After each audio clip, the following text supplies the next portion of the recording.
오늘 우리에게 주시는 하나님의 말씀은 누가복음 2장 25절에서 38절의 말씀입니다. 예루살렘에 시므온이라 하는 사람이 있으니 이 사람은 의롭고 경건하여 이스라엘의 위로를 기다리는 자라. 성령이 그 위에 계시더라. 그가 주의 그리스도를 보기 전에는 죽지 아니하리라 하는 성령의 지시를 받았더니 성령의 감동으로 성전에 들어가매 마침 부모가 율법의 관례대로 행하고자 하여 그 아기 예수를 데리고 오는지라. 시므온이 아기를 안고 하나님을 찬송하여 이르되 주제여 이제는 말씀하시는 대로 종을 평안히 놓아주시는도다. 내 눈이 주의 구원을 보았사오니 이는 만민 앞에서 예비하신 것이요 이방을 비추는 빛이요 주의 백성 이스라엘의 영광이니이다 하니 그의 부모가 그에 대한 말들을 놀랍게 여기더라. 시므온이 그들에게 축복하고 그의 어머니 마리아에게 말하여 이르되 보라 이는 이스라엘 중에 많은 사람을 패하거나 흥하게 하며 비방을 받는 표적이 되기 위하여 세움을 받았고 또 칼이 내 마음을 찌르듯 하리니 이는 여러 사람의 마음의 생각을 드러내려 함이니라 하더라. 또 아셀 지파 바누엘의 딸 안나라 하는 선지자가 있어 나이가 매우 많았더라. 그가 결혼한 후 7해 동안 남편과 함께 살다가 과부가 되고 84세가 되었더라. 이 사람이 성전을 떠나지 아니하고 주야로 금식하며 기도함으로 섬기더니 마침 이때에 나와서 하나님께 감사하고 예루살렘의 속량을 바라는 모든 사람에게 그에 대하여 말하니라. 아멘. 지금부터 한 37년쯤 전인 1967년도에 28세의 나이로 달랑 200불만 들고 도망치듯이 이 아내와 LA로 유학을 온 젊은이가 있었습니다.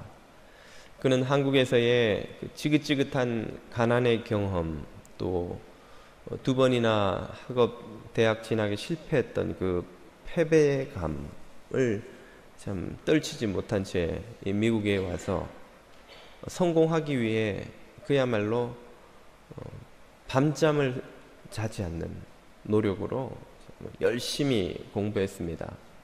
낮에는 생활비를 벌기 위해서 병원에서 청소를 하고 시체를 옮기고 온갖 힘든 일마다 하지 않고 돈을 벌어서 생활을 하고 밤에는 수업을 쫓아가기 위해 거의 매일 밤을 새다시피 하며 공부를 해서 LA에 가면 USC라는 대학이 있습니다.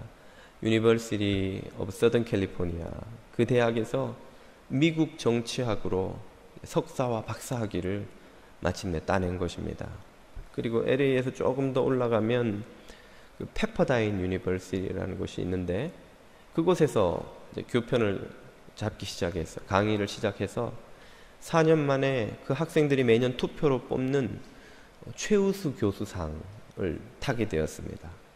야, 이제 내가 미국에서 박사도 되었고 교수로서 인정도 받기 시작하고 이제는 참 고생이 끝나고 살만한 상황이 되었구나. 살만하구나.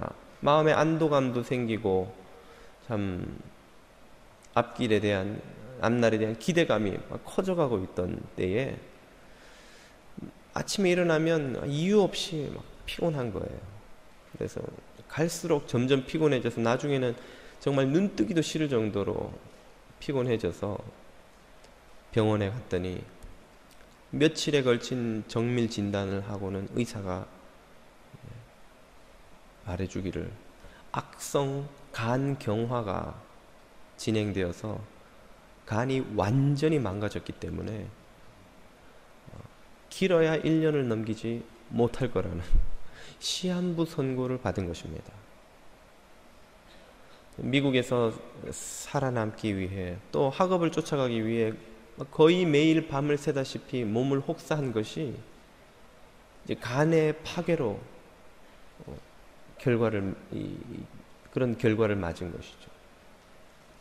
기가 막힌 상황에 닥친 이 젊은이가 한 7개월을 그로부터 시간이 지났는데 온몸이 그냥 뼈만 남고 미라처럼 바짝 마른 거예요. 배는 임산부처럼 불룩하게 퉁퉁 부어오르고 온몸에 견딜 수 없는 가려움과 긁으면 피가 나고 또 배에서는 견딜 수 없는 복통이 끊이지를 않고 정말 숨만 붙어 있을 뿐이지 산송장이나 다름없는 처지가 되었습니다. 이대로 죽을 수는 없다. 그런 생각에 아내에게 부탁해서 LA에서 한 2시간 반 정도 동쪽으로 운전을 해가면 빅베어 마운틴이라는 리조트가 있는 그런 산이 있습니다. 거기에 캐빈을 하나 빌려서 혼자 들어간 것입니다. 아내를 보내고 혼자 그 캐빈 안에 엎드려서 하나님께 살려달라고 기도를 시작했습니다.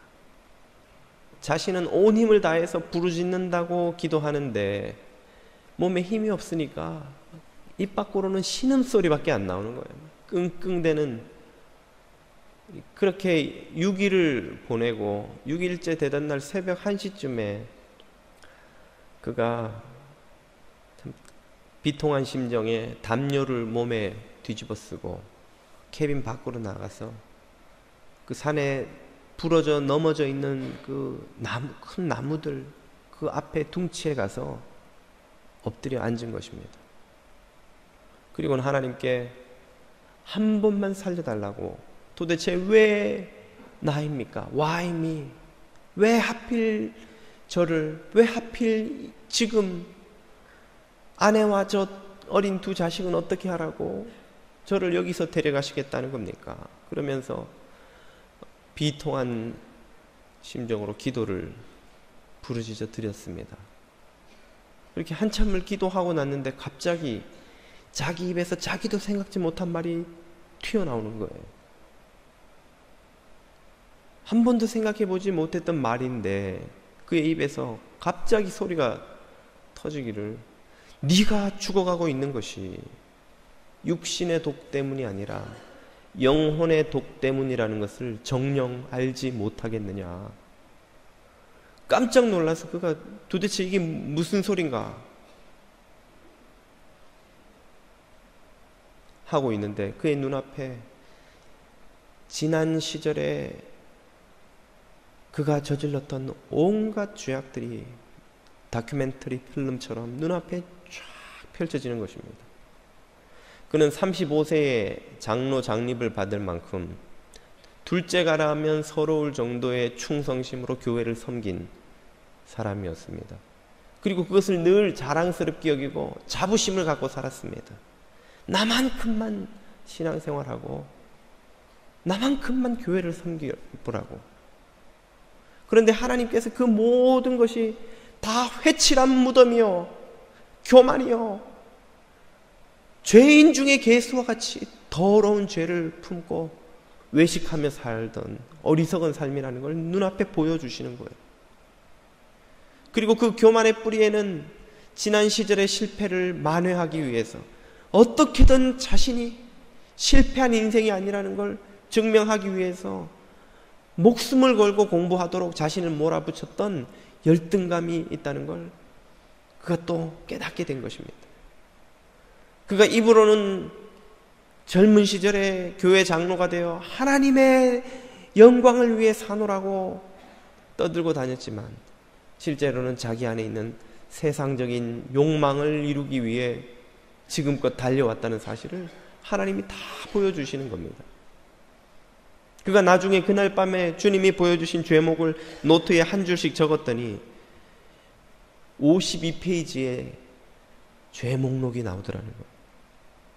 그 하나님이 보여주시는 죄마다 하나씩 붙들고 통곡하며 하나님 앞에 회개하는 기도를 드렸습니다. 그렇게 밤을 새워 기도를 하고 나니 하나님이 나를 용서하시고 받으셨다는 마음의 평안이 찾아오는데 그 평안과 더불어서 마음 한쪽에 너무나 큰 억울함이 또 생기는 거예요.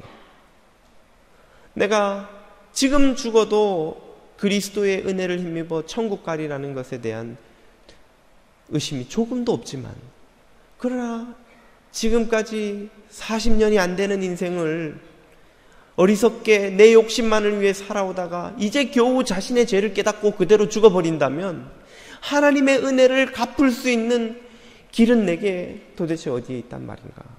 이렇게 죽어버리면 얼마나 허무한가 인생이. 하나님 제발 저에게 한 번만 더 살 수 있는 기회를 주셔서 이제 남은 인생은 정말 하나님의 은혜의 빚을 갚기 위해 살 수 있도록 한 번만 더 인생의 기회를 주십시오. 이제는 정말 나를 위해 살지 않고 하나님의 영광을 위해 하나님의 베푸신 은혜를 갚기 위해 살겠습니다. 제가 그 빚을 갚을 수 있는 기회를 단 한 번만 주십시오. 하나님이 살려주신다는 표적을 주시지 않으면 이 산을 내려가지 않겠습니다. 그리고는 부르짖어 기도하는데 어느덧 훤하게 동이 터오는 것입니다. 그 동 터오는 산을 바라보고 있는데 갑자기 눈앞에 환상이 펼쳐졌습니다.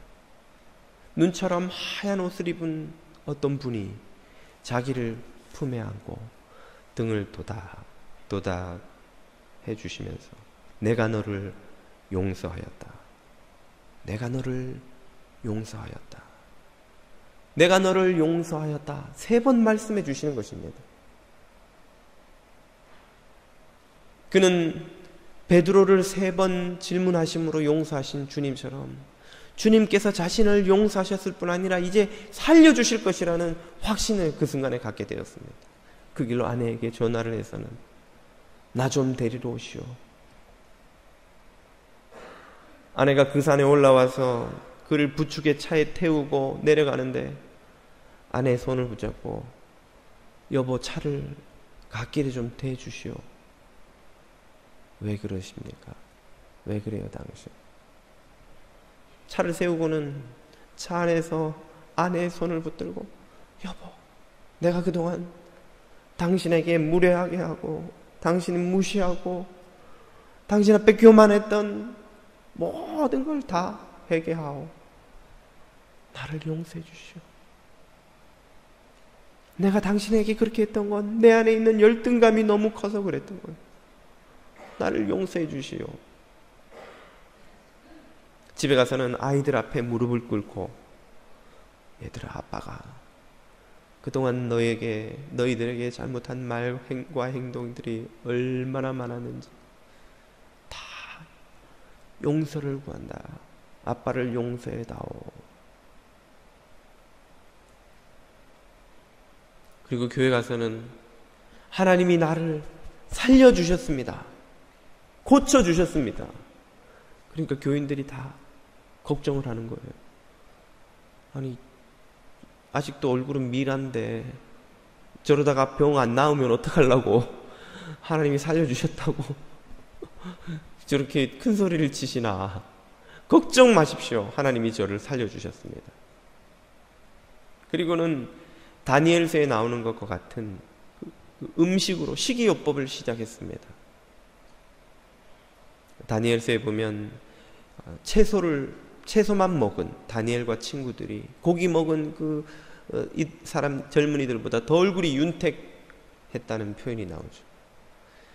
그런 방식의 식이요법을 그가 전에 소개받았는데 하다 포기해버린 거예요. 효과도 없는 것 같고 너무 힘이 들어서 하나님이 살려주실 것이기 때문에 자기는 살아야 되겠다고 다시 그 식이요법을 시작해서 1년 동안 참 힘들지만 끈질기게 그 식이요법으로 치료를 했습니다. 1년 후에 그가 병원에 가서 진단을 받는데 바로 그에게 과거에 사형 선고를 내렸던 그 의사가 차트를 이렇게 보면서 도대체 무슨 일이 일어났는지는 내가 잘 모르겠지만 당신의 간이 정상인의 것처럼 돌아왔습니다. 이게 어떻게 된 건지 내가 잘 모르겠는데 하여튼 기적이 일어났습니다. 선생님, 이건 기적이 아닙니다. 하나님이 저를 살려주신 겁니다. 그리고 그는 그날 이후 지금까지 그가 살아왔던 삶의 방식을 버리고 정말 하나님의 은혜를 갚기 위한 새로운 삶을 살기 시작했습니다. Jesus Awakening Movement for America, 흔히 자마라고 부르는 청년 신앙 부흥 운동을 일으킨 김춘근 박사님의 이야기입니다. 그분은 이후에 알래스카 주립대학으로 초빙을 받아 16년 동안 알래스카에서 근무하면서 학자로서 큰 영예로운 상들을 숱하게 받으며 학교에 큰 기여를 합니다. 최우수 교수상, 주립대 최고 영예상 등 여러 상들을 받고 또 알래스카 주지사의 고문이 되어서 경제 고문이 되어서 알래스카의 수출을 300% 증진시킨 느린 것을 그 공로를 인정받아서 경제개발 특별상을 받습니다. 그리고 1985년에는 기도하던 중에 이 미국이 순수했던 청교도의 신앙으로 회복되어야 한다는 비전을 받습니다. 그리고 그를 위해서 우리 코리안 아메리칸들이 할 일이 있다는 그런 사명을 발견합니다. 그때부터 그는 아내와 함께 미국 전역을 비행기와 차로 다니면서 지역교회 목회자들을 만나고 젊은이들을 만나고 교회를 방문해서 우리 코리안 아메리칸들이 새로워져야 하고 우리들이 갱신됨으로 말미암아 미국이 다시 한번 신앙과 도덕이 회복되는 그런 부흥이 와야 한다라고 증언하며 사람들에게 함께 하나님께 돌아오자고 호소하기 시작했습니다. 그의 운동에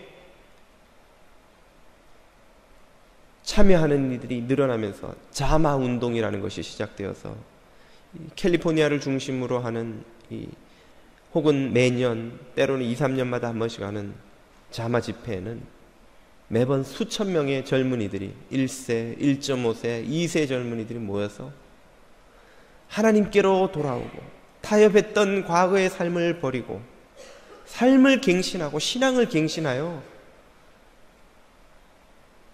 하나님 나라를 위해 살겠노라고 결단하는 그런 역사가 일어납니다. 작년 초에 김춘근 박사님이 이 사모님과 함께 차로 미국 전역을 돌던 중에 이 뉴저지에 와서 저에게도 연락을 주셨어요. 제가 가봤더니 지역에 있는 몇몇 교회 목사님들을 초청해서 함께 식사하면서 젊은이들을 살리기 위해 목사님들이 도와주셔야 됩니다. 목사님들이 협조해 주셔야 됩니다. 목사님들이 젊은이들을 같이 깨워주셔야 됩니다. 그래야만 이 나라에 희망이 있습니다. 라고 호소하는데 70대 중반이 넘는 연세의 박사님이 20대 같은 열정을 가지고 호소를 하는 거예요. 우리와 만나고 또 차를 타고 남쪽으로 내려가실 거라고 하시면서 그분을 만나면서 큰 도전과 은혜를 경험했던 기억이 납니다. 김춘근 박사님은 빅베어 마운틴에서 하나님을 새롭게 만나기 전에도 분명한 인생의 목적을 가지고 있었습니다. 그러나 그날 밤 이후 그에게는 새로운 목적이 생겼습니다. 그것은 정말 하나님의 은혜의 빚을 갚기 위한 인생, 하나님이 부르신 그 하나님 나라를 위해 살아가는 인생으로 그의 삶은 바뀌게 된 것이죠. 그 분명한 목적이 그를 지금까지 계속해서 쉬지 않고 젊은이들을 깨우며 코리안 아메리칸들을 깨우며 하나님 나라를 위한 운동에 동참하도록 부르고 호소하는 그 에너지가 된 것입니다. 그리스도인의 삶에 두드러진 특징 한 가지를 꼽으라면 분명한 목적의식입니다. 하나님 나라를 위해 부름받은 그리스도인들은 분명한 삶의 목적을 가지고 있습니다. 이 목적이 우리를 살게 하고 우리의 삶에 에너지를 주고 우리의 삶에 기쁨을 주고 우리 삶에 의미를 주는 것입니다. 현대인들이 겪는 고통, 권태와 무의미와 방황은 모두 이 목적 없음이라는 질병의 증상일 뿐입니다. 참된 인생의 목적이 없기 때문에 인생이 권태로운 거예요. 돈을 벌고 성공을 하고 삶이 여유로워졌는데 삶의 의미를 못 찾는 거예요. 기쁨이 없는 것이죠. 부자인데 기쁨이 없어요. 성공했는데 만족이 없어요. 삶의 참된 의미를 발견하지 못하는 것입니다. 그러나 그리스도인들은 하나님이 부르신 그 부름의 목적을 쫓아 살아가는 분명한 목적을 가진 인생들입니다. 오늘 우리가 만나는 이 시므온과 안나가 바로 그러한 삶의 목적을 우리에게 가르쳐주고 있습니다. 오늘은 대강절 마지막 주일이죠. 그리스도를 기다리는 사람들 중에 시므온과 안나를 만나보려고 합니다. 이 두 사람에게는 공통점이 있는데, 첫째는 나이가 아주 많았다는 것이고, 둘째는 분명한 인생의 목적을 가지고 있었다는 것입니다. 시므온 할아버지에 대해서 한번 보십시오. 오늘 보면 28절과 9절입니다. 시므온이 성전에 온 아기 예수님을 안고 하나님을 찬송하여 이르되, 주제여 이제는 말씀하신 대로 종을 평안히 놓아주시는도다. 이 시므온의 고백 속에는 그가 가지고 있는 드러나지 않고 있는, 전제되어 있는 그 소망이 있습니다. 이제야 편안히 놓아주시는군요, 하나님. 그 말은 그가 이전부터 간절히 무엇을 원했다는 것입니까? 주님이 빨리 자신을 좀 놓아주시기를 원했다는 거예요. 무엇으로부터? 이 늙고 약해진 육체로부터 자유롭게 노임을 받아서 하나님 곁에 가 영원히 안식하는 그 삶을 그는 원해왔다는 것입니다. 쉽게 말해 빨리 죽고 싶은 소망을 가지고 있었다는 것이죠. 그런 소망을 사도 바울도 고백한 적이 있습니다. 빌립보서 1장 23절에 그는 이렇게 고백하죠. 내가 그 두 세계, 우리가 발을 딛고 사는 이 땅과 우리가 바라보고 살아가는 그 하나님 나라 사이에 끼어서 살아가는데, 차라리 내가 원하는 것은 세상을 떠나서 그리스도와 함께 있는 그것이 훨씬 더 좋은 일이라 내가 간절히 그것을 원하고 있으나, 그렇게 하고 싶으나, 사도 바울도 지금 바라보는 것이 무엇입니까? 이 세상이 아니라 하나님 나라에 가는 게 그의 소원이라는 거예요. 사도 바울이나 시므온이나 우리에게 하나님 나라를 묵상하며 살아가는 성도의 모습을 보여줍니다. 여러분, 집 한 채 갖는 것이 소원인 사람에게 날마다 눈만 뜨면 떠오르는 생각이 무엇입니까? 아침에 눈 뜨고 출근하면서도 오늘 열심히 돈 벌어서 어서 속히 내 집 한 채 가져야지. 이 날마다 렌트 내는 이 스트레스에서 좀 벗어나서 내 집 갖고 살았으면 좋겠다. 내 집을 소원해요. 차 없이 사는 사람에게 차 한 대만 있었으면 좋겠다. 소원을 하는 사람은 날마다 뭘 생각합니까? 차를 생각하는 거예요. 차를. 남의 차 타고 같이 갈 때는 이 차는 좀 얼마짜린가, 이 차는 좋은가, 그리고 지나가는 차 보면서 저 차는 좀 크고 저 차는 좀 작고 저 차는 좀 비싸고 저 차는 좀 색깔이 마음에 안 들고, 내 차를 날마다 생각하는 거예요. 내 차가 생기면 나는 어떤 차 살리라. 우리 청년들, 청춘 남녀들이 날마다 생각하는 게 뭡니까? 어떻게 하면 이쁜 자매, 멋진 형제 만나서 같이 행복한 가정 좀 행복하게 살아볼까? 젊은이들이 자꾸 젊은이들 모이는데 가는 이유가 뭐예요? 그래야 확률이 올라가거든요. 찬스가 생기거든요. 젊은이들이 우리 어른들 모인데 와서는 은혜밖에 받을 게 없잖아요.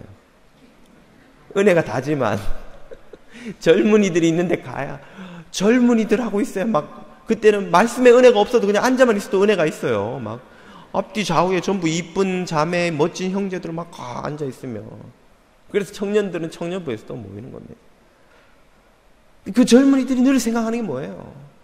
예쁜 자매, 멋진 형제, 정말 나의 배우자가 될 사람.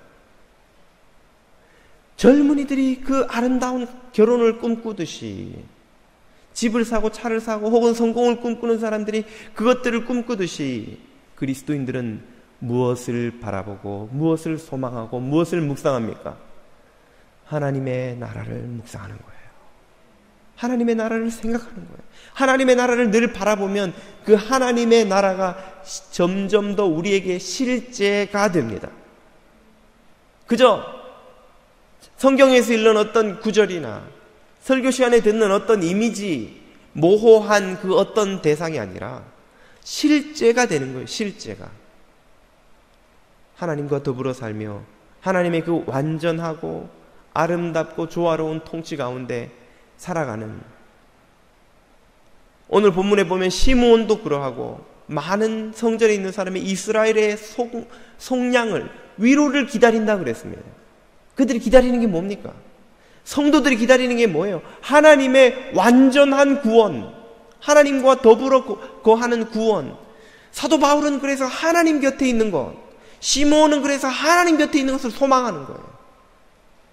그것이 늘 성도들의 묵상하는 바요, 그것이야말로 우리를 참 성도 되게 하는 것입니다. 오늘날 그리스도인들이 세상의 사람들과 주일 아침에 교회 온다는 것 외에 아무것도 다를 바가 없다면 그 이유는 바로 여기에 있는 것입니다. 우리가 하나님 나라를 바라보지 않는 거예요. 우리의 시선이 모두 이 땅에서 어떻게 하면 더 성공하고 더 풍요롭고 더 넉넉하게 더 건강하게 은퇴하고도 편하게 살까에만 초점이 맞춰져 있고, 하나님 나라에 대한 묵상은 일주일에 1시간, 그것도 예배 시작해서 집중할 만하면 예배가 끝나는 1시간도 안 되는 짧은 시간. 요즘은 예배도 너무 짧아요. 묵상에 좀 들어가려고 하면 끝나버려요. 그러니 우리에게 하나님 나라가 실제가 아니고 하나님 나라를 위해 사는 삶이 너무나 먼 것이 되어 있는 거예요. 시몬과 사도 바울에게 있어서는 하나님 나라는 눈앞에 있는 실제였습니다. 마치 내가 모기지를 꾸준히 부으면 집이 내 앞에 하나 떨어지는 것처럼 하나님 나라는 곧 다가올 실제였던 거예요.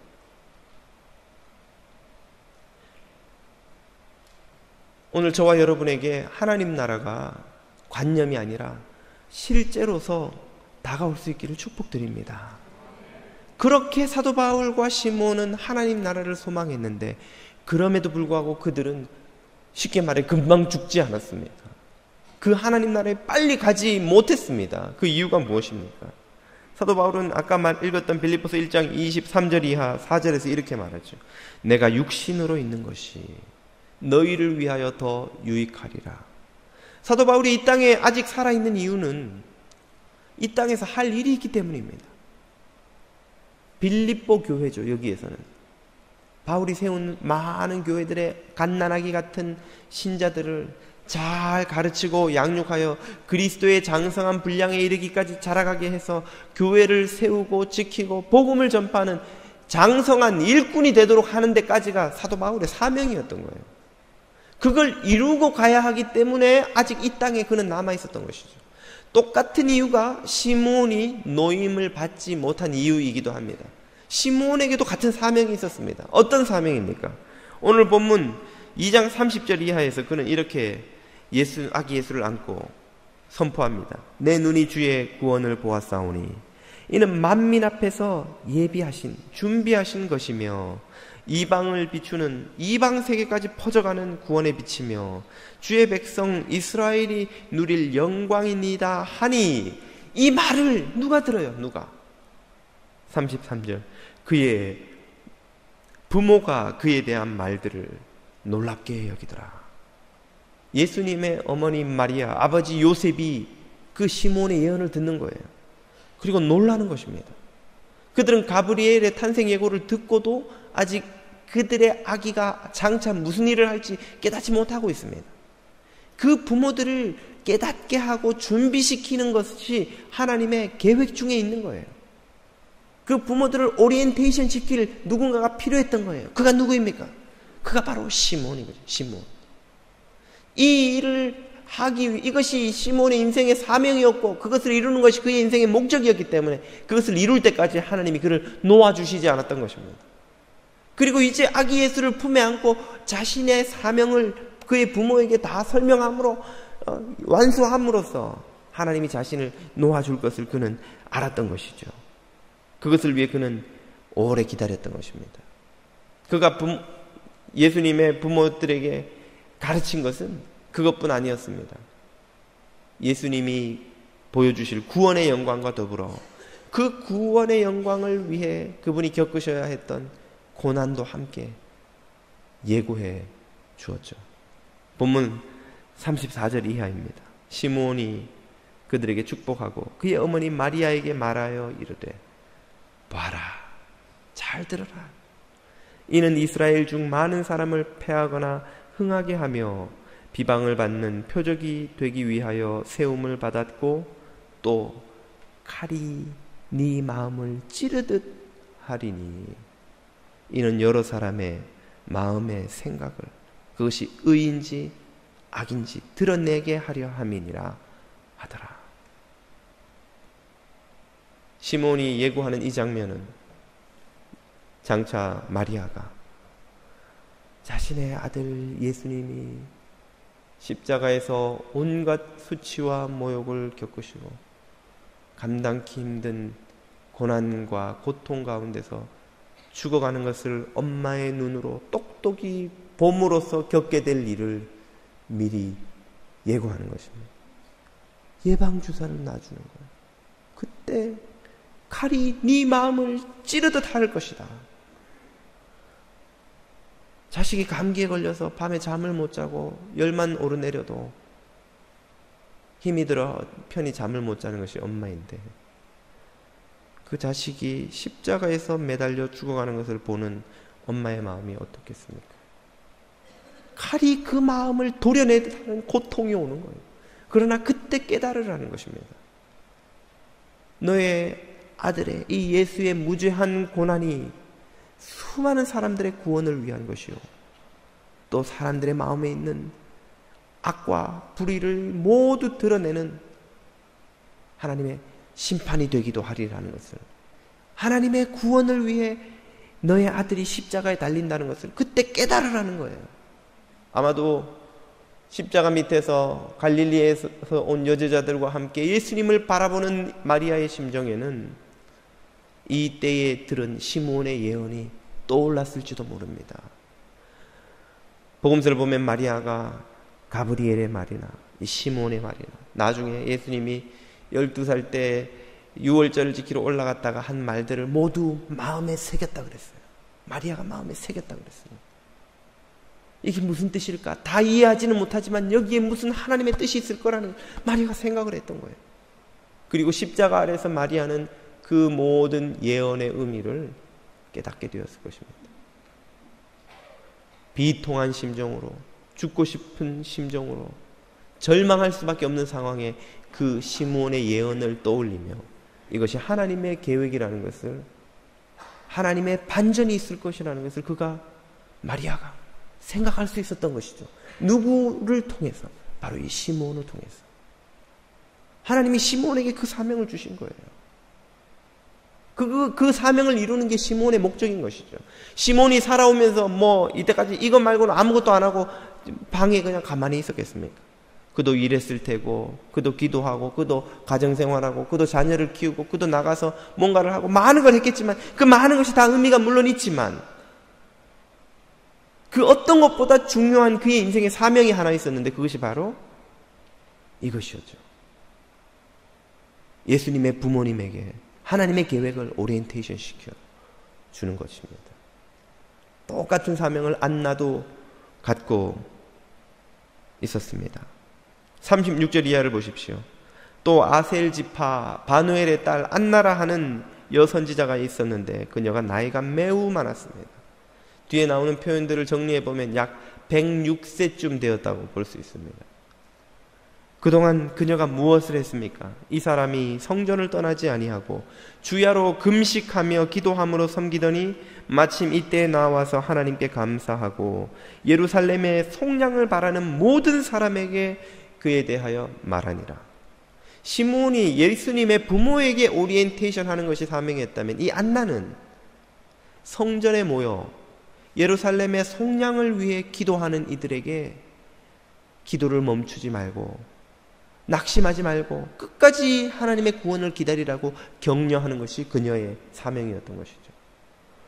여러분, 놀기를 좋아하면 술집에 나이트에 갈 테고, 운동을 좋아하면 운동장에 가 있을 테고, 게임을 좋아하면 오락실에 가 있겠죠.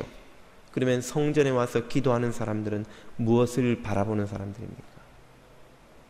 이 고통 가운데 있는 이스라엘 민족의 속량을 바라보는, 해방을 바라보는, 하나님의 구원을 바라보는 사람들이죠. 그렇게 기도하며 애타게 간구하는 이들에게 안나가 선포하는 것이죠. 너희들이 기다리는 메시아가 이제 왔다. 이 아기 예수가 너희들을 향한 하나님의 구원을 이루는 이가 될 것이다. 이게 안나의 사명이었던 거예요. 시몬이나 안나나 모두 긴 인생의 그 긴 기다림을 완성시키는 인생의 목적을 가지고 있었습니다. 모든 성도들은 하나님이 주신 인생의 사명을 가지고 있는 거예요. 목적을 가지고 있는 거예요. 그리고 이 목적을 이루는 것이 하나님의 구원 계획에 퍼즐을 끼우는 것과 같은 것입니다. 우리가 가지고 있는 이 퍼즐 하나는 무슨 의미인지 우리가 다 모를 수도 있지만, 우리가 이 하나님의 사명을 발견하고 이것을 그 자리에 끼워 넣으면 거대한 하나님의 구원이라는 퍼즐판이 하나하나 맞아 들어가는 거예요. 우리는 그 그림을 다 못 보지만 하나님은 보고 계시면서 우리 각자에게 너에게 맡긴 퍼즐을 그 자리에 끼우라는 거예요. 그게 우리 인생의 목적인 것이죠. 그걸 우리가 못 깨닫는다고 해도 상관없습니다. 성경에는 그것을 깨닫지 못한 채 그 퍼즐을 끼워가면서 사는 사람들이 나옵니다. 대표적인 예가 우리가 잘 아는 요셉이죠. 창세기 42장 9절에 보면 요셉이 양식을 사러 온 형들을 보고 그들에게 대하여 꾼 꿈을 그때에서 비로소 생각하고 깨닫습니다. 어린 시절에 그는 꿈을 꾸었지만 하나님이 주신 그 꿈이 무슨 뜻인지 모른 채 평생을 살았습니다. 그러다가 형들이 양식을 사러 온 그 순간에 그들이 절하는 것을 보고 그 꿈의 의미를 깨달은 거예요. 다시 말해 자신의 사명을 깨달은 거예요. 그 사명이 45장 5절에 이렇게 나오죠. 요셉이 형들에게 말하기를 하나님이 당신들의 생명을 구원하려고 나를 당신들 앞서 보내셨나이다. 요셉은 자기가 팔려서 노예로 죄수로 청춘을 다 보내버린 것이 왜인지 이해하지 못했습니다. 도대체 왜 이렇게 힘든 고난이 오는지도 모른 채 그저 신실하게 하나님만 의지하면서 하루하루를 살아왔을 뿐이에요. 그러다 보니까 이집트의 총리 대신이 됐습니다. 내가 이렇게 성공한 것이 하나님이 복 주시기 위함인가 보다. 틀린 말이 아니죠. 하나님이 요셉에게 복 주시기를 원했고 복 주셨습니다. 그러나 거기에는 요셉이 깨닫지 못했던 더 멀고 크고 긴 하나님의 구원 계획이 있었던 거예요. 야곱의 후손들을 이집트라는 안전한 피난처로 데리고 와서 보호하기 위해 선발부대로 요셉을 먼저 보낸 것입니다. 요셉은 그 의미를 이해하지 못한 채 그저 팔려서 가서 청춘을 거기서 보내고 거기서 이집트의 총리가 된 거예요. 그제서 자신의 인생의 진짜 사명, 목적을 발견한 거예요. 에스더서에서도 똑같은 상황을 만나죠. 에스더 4장 14절을 보면 모르드게가 조카인 에스더에게 이렇게 도전하는 장면이 나옵니다. 이때 네가 왕후가 된 네가 만일 잠잠하여 아무 말이 없으면 유다인은 하나님의 다른 계획으로 말미암아 노임과 구원을 얻으려니와 너와 내 아비의 집은 멸망하리라. 네가 왕후의 위를 얻은 것이 이때를 위함이 아닌지 누가 아느냐. 에스더가 왕후가 된 것은 성공한 것이죠. 엄청난 성공이요. 엄청난 권세와 부를 거머쥔 것이죠. 그런데 거기에는 그녀가 깨닫지 못하던 목적이 있었다는 거예요. 그녀를 그냥 잘 먹고 잘 살게 하려는 것 이상의 목적이 있었습니다. 그것이 바로 그녀를 통해서 위기에 빠진 민족을 구원하는 것이었죠. 그걸 깨닫지 못했던 에스더는 처음에 모르드게가 그녀에게 부탁을 했을 때에 주저합니다. 왕이 부르지도 않았는데 나갔다가 왕의 기분이 상하면 저는 죽습니다. 그러자 모르드게가 강력하게 도전하죠. 네가 왕후가 된 것이 무엇을 위함인데, 하나님이 이때의 이 민족을 구원하려고 너를 그렇게 성공시킨 것인데 네가 그것을 깨닫지 못한다면 하나님이 너에게 복을 주실 이유가 무엇이냐. 그제서 그녀는 자신의 사명을 깨달은 것이죠. 목적을 깨달은 거예요. 자기가 거기 있는 목적을 깨달은 거예요. 그리고는 목숨을 걸고 왕 앞에 나가 자신의 민족을 위해 호소하게 됩니다. 하나님의 구원 계획을 이루는 퍼즐을 그녀가 끼운 것이죠. 오늘 우리들이 한국 땅에서도 살 수 있는데 미국까지 온 이유가 무엇입니까? LA에서도 살 수 있고 애틀란타에서도 살 수 있는데 이 뉴저지에 사는 이유는 무엇이며, 다른 일을 할 수도 있는데 이 업종에 종사하고 있는 이유는 무엇입니까? 다른 교회 갈 수도 있는데 이 교회에 있는 이유는 무엇이고, 다른 사람하고 살 수도 있는데 저 사람하고 사는 이유는 무엇이고, 우리의 삶에는 하나님이 주신 사명이 있는 것입니다. 가정을 통해 이루고자 하시는 사명, 교회를 통해 이루고자 하시는 사명, 우리의 일터를 통해서 이루시고자 하는 사명이 무엇인지를 하나님 앞에 묻고 발견하는 인생, 그 인생이야말로 이 대강절에 진정으로 주님을 기다리는 인생인 줄 믿습니다. 그 사명을 발견하고 그 목적을 발견해야만 우리의 인생이 권태와 방황과 무의미와 두려움과 근심으로부터 비로소 해방을 얻는 거예요. 아이를 양육하는 엄마에게는 무료할 틈이 없는 것처럼 사명을 발견하고 살아가는 성도에게는 권태와 무의미와 방황이 자리 잡을 틈이 없는 것입니다. 오늘 하나님이 여러분에게 주시는 사명은 무엇입니까? 여러분이 발견하고 그것을 위해 살다가 죽을 인생의 목적은 무엇입니까? 그것을 발견하실 수 있기를 바랍니다. 그것을 발견하시는 것이 참으로 예수 그리스도의 오심을 기다리는 것 되는 줄 믿습니다.